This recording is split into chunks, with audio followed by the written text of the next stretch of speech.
obviously, there were a huge amount of games shown in the May 30th episode of the State of Play, and we've been talking for a long time about a lot of them, but we've still got some titles that we haven't discussed, so I guess we should just have a sort of free-ranging discussions on the games that we've not looked at yet. Let's go through them in order. The order in which I've put them down on the docket. Actually, no, I'm not. I'm going to start with Path of Exile 2, because that actually looked excellent, right? Yeah, this is cool. Okay, so I've actually played a lot of the original first game, but that was when I was in a different point of my life where I would be like, yeah, I'll grind a character to level 83 or whatever, and this game has an incredibly dense and meta. You can optimize like your character build tree as well as items. The original, it's very famous for that. But I also thought the act structure, like it had like Diablo as well, also has Diablo, was really well done. I actually really like the first game, and one of the cool things about Grinding Gear Games is that they run their own technology. Wait, what are they called? Grinding Gear Games. They're in New Zealand. That really grinds my gears. I think that was the joke. It was great. That's pretty good. But the original game was also like free to play, and you could opt in to just buy the game, and it would give you it would only really give you, I think, cosmetics. It was very nice. But like they run their own technology, and I thought actually Path of Exile 1 for when it came out looked pretty great, and it had a lot of really cool effects, and they added to it over time. And now they're running new version of that tech here, and they've had presentations at their like convention that they have. Their TD is a very talented person, and he did a presentation about how they do like global illumination. That was very cool. It's like screen space based. And here, showing the PS5 version, there's only so much you can talk about with this little trailer, but it looked a lot like the stuff we've seen on the PC already, and I thought they're doing a very good job visually on the PC and otherwise. So I'm excited to see how this just translates, I guess, to a controller. I do not recall if Path of Exile 1 supports controller on PC. It was especially, like a lot of the like inventory stuff was very hardcore. But so I don't know. In this day and age, though, even on PC with the rise of mini PCs, Steam Deck, stuff like that, they're going to want controller support. I'd hope so too. So for that sake, but this looked good generally. Very happy about it. Agreed. Okay, and let's move on. Infinity Nikki. Oh yeah, that was cute. Yeah. Actually, that one stressed me out. Really? I'll tell you why. Because when I first saw it, I was like, wait, it's like a colorful thing. I was like, oh no, was all the rumors about Astrobot wrong? And like, this is what they were going to do? Oh. Like, I was genuinely afraid that this was going to be the Team Asobi game and that they weren't going to do Astrobot, and everybody was wrong. And this could have been interesting. But then, you know what? This actually looks pretty cool, I have to say. It's it seems to be a Chinese developed game, actually. I'm not familiar with their pedigree, but I'm happy to see some other developers get into the fray, and it has a cute, fun look to it. The environments look amazing. Yeah. There's some the characters look a bit strange when they're moving. Like some of the walk cycle stuff was not good. Yes, the running stuff was okay. So yeah, I mean. Yeah, I don't know. I can't tell what type of game it is yet, though. That's the thing. I'm getting... But I like the look. I'm getting... Okay. Like, you know how Pal World is like, you go throughout this large environment and there's a lot of creatures and things like that, and it's about like some sort of like upgrading system. Like it's about like decorating your character. It seemed like there was actually a lot of it about decorating. I don't know. I'm getting like this vibe, like leaning into the open world. You find things in the environment and upgrade stuff. But I did like the aesthetic actually quite a lot. Could be like a sequel to Princess Maker on the Saturn. Sure, why not? I have Princess Maker too.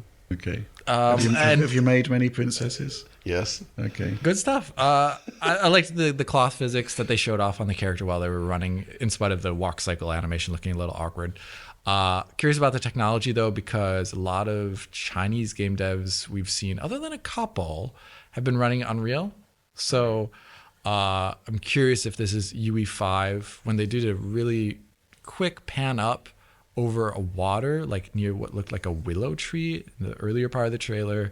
There was SSR that was showing, so I don't really know. Maybe not UE5 Lumen hardware, or if it is, maybe it was just bad disocclusion, who knows. But yeah, I thought it looked cool. Performance looked flawless. Yeah, which, obviously... Nigh on. So the thing is, if it is UE5, flawless performance at 60 is a world rarity, especially in an open world game. So Just jury's wait till out. it comes to PC, baby. Yeah, but then it's gonna have shader stutter and struggle. traversal stutter. So who you kidding? Struggle. Ballad of Antara also had a very distinctive and appealing look, I thought. Yeah, Hold on. I mean, hold on. Oh, I think when we were pulled up. Yeah, this is the second time we've seen this game. I definitely recall seeing it before, John, right? We saw this before at a different state of play, didn't we? Did we? It's an announcement trailer. Oh, is it? Maybe I'm thinking of a different game that we'll be talking about later. Yeah, but you also did, as you were saying it though, Rich, you said, like, haven't we had a couple of these, Those look pretty, though. these, like, historical wuxia kind of I think games the issue like is partly down to sword. the format. You know, you just get a procession of imagery thrown in your eyes, and it's like, okay, you know, at some point you get overwhelmed by, you know, can you imagine, for example, you know, Paramount saying, okay, here's all of our trailers for the movies you're going to be watching over the next 2 years. Yeah, it's different, presented, man. you know, without Back to context, back to back. They'd never do a presentation along these lines. Yeah. See that's why the traditional press conference format was so good, because they would bring the devs out on stage, and there was like a proper build up.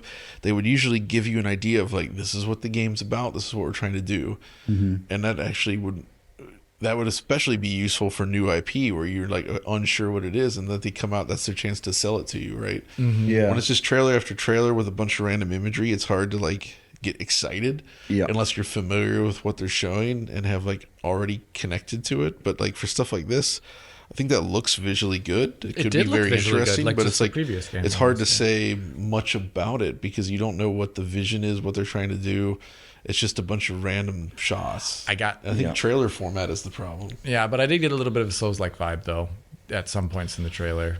But that's just better because than there's so many Souls-like shooters. games. There's so many Souls-like games that it's just like, Better than a 5v5 multiplayer game. it's better than a 5v5 multiplayer game. Where Winds Meet announced trailer This is revealed. That's the other the one I one. was to thinking play, of earlier. and you know, I think I mentioned at the time, there's certainly been a lot of PlayStation games where, you know, Yes. it's like Samurai Dude with sword, Burning fires in the background. yeah, yeah, Yeah, you cuts to close up of you know, man, you know.